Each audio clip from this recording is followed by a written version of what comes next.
I got to sell it. He says, I'll sell it for cash. I got to get out of here. And I say, well, would you take 60 cents on the dollar for your property? He says, sure, I will.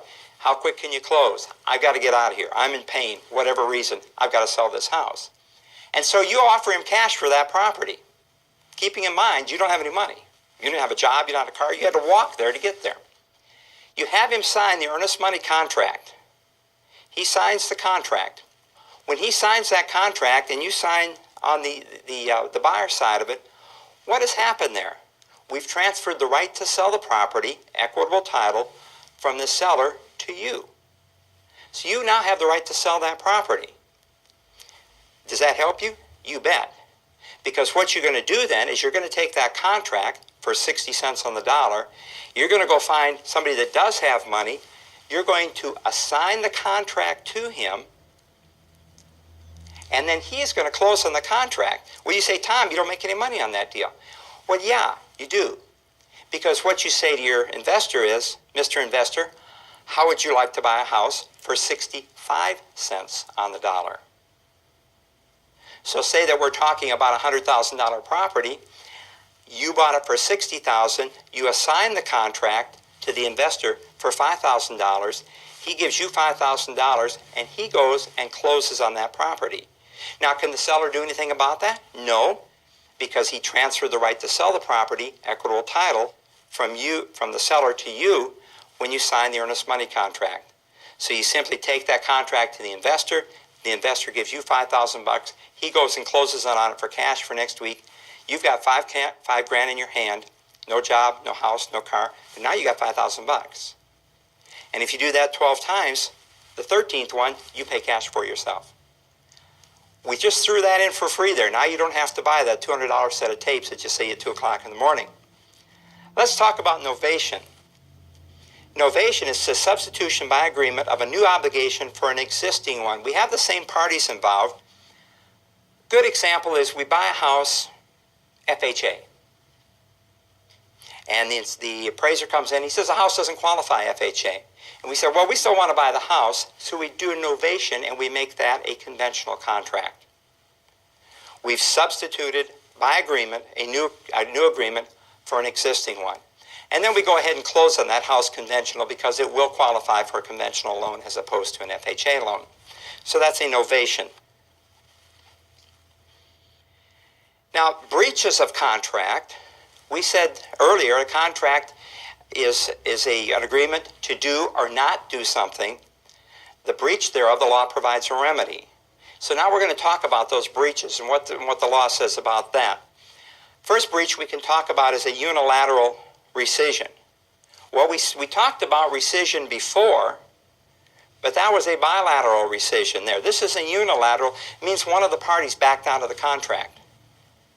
They have not performed their promise in that agreement. That's a unilateral rescission. One party makes the rescinds the contract without the blessings of the other party. Therefore, that's a breach in the contract. We could also have a lawsuit for money damages, and we talk about money damages. Let's talk about money damages for a moment.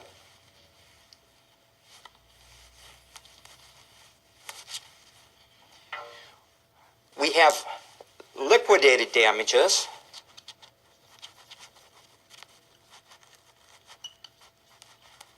I spelled that right. And you've heard of stores having a liquidation sale. Well, when they have a liquidation sale, what are they doing? They're selling everything within the four walls. They're not ordering any other merchandise in there. They're just liquidating everything they have within the four walls. Well, liquidated damages in real estate is going to be the earnest money in an earnest money contract. Those are the damages that are, so to speak, within the four walls. And those would be the damages that would be paid, say, to the seller if the buyer backs out. The buyer puts up $2,000 earnest money. The buyer backs out of the deal. The seller gets the earnest money. That's one type of damage. Now, a question that we see on the exam review is who determines liquidated damages? Well, liquidated damages are determined by a negotiation between the buyer and the seller when we write that offer. When we reach that meeting of the minds, that's when we determine how much the earnest money is. That's when we determine the liquidated damages. The court will determine compensatory.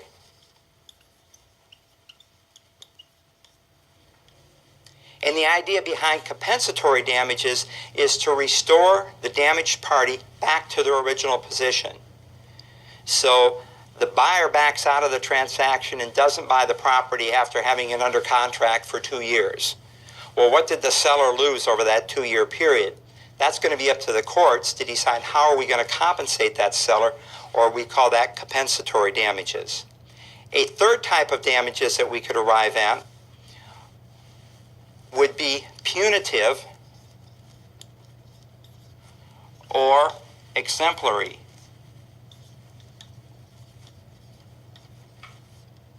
Now, punitive or exemplary damages are going to be awarded by the court, and these are the type of damages that you see in maybe the lawsuits where somebody sues a drug company and they've been physically injured. And the court will award compensatory damages to them to kind of help them to restore their life. And then the jury might also award punitive damages to punish that corporation so they won't do that again. So those are the three types of damages that you may see on the exam. But keep in mind, liquidated, compensatory, punitive, or exemplary. Now, a fourth breach of contract could be a lawsuit for specific performance. Specific performance comes to our contracts out of Old English law. And specific performance says that if the seller signs the contract and the buyer signs the contract, and let's say the seller defaults, the buyer can actually sue the seller and force him to perform under the contract. Specific performance. I know when I have my buyers and sellers sign contracts, I will go over that clause in the contract and tell them, this is a specific performance contract. If you sign this, you're obligated to perform. And I also tell them the other party is also obligated to perform, so they don't feel bad. They don't feel like they're being coerced, so to speak. So specific performance says that each party can sue the other party and enforce the terms of the contract, and the court will force that party, the defaulting party, to perform under the terms of that contract. So that's that lawsuit for specific performance. States also have a statute of limitations. If you write an offer on a property and the seller accepts that offer, now you have a valid earnest money contract. How long is that earnest money contract good for?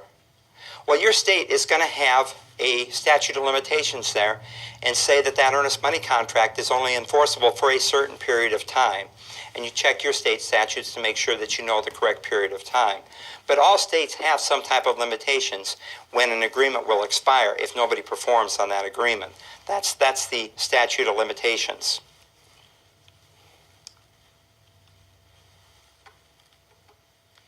And the civil actions, then, as the slide says here, can start only within the time periods as prescribed by law. That action is what we call a legal proceeding. And the statute of limitations is going to set the exact amount of time. If you don't start some action there, if you don't proceed with a lawsuit or closing the transaction or something to that effect, the statute of limitations is going to come into effect and that contract is just going to die a natural death. So that's contract basics in Chapter 3, and we're going to look at some more contracts information when we get to Chapter 5.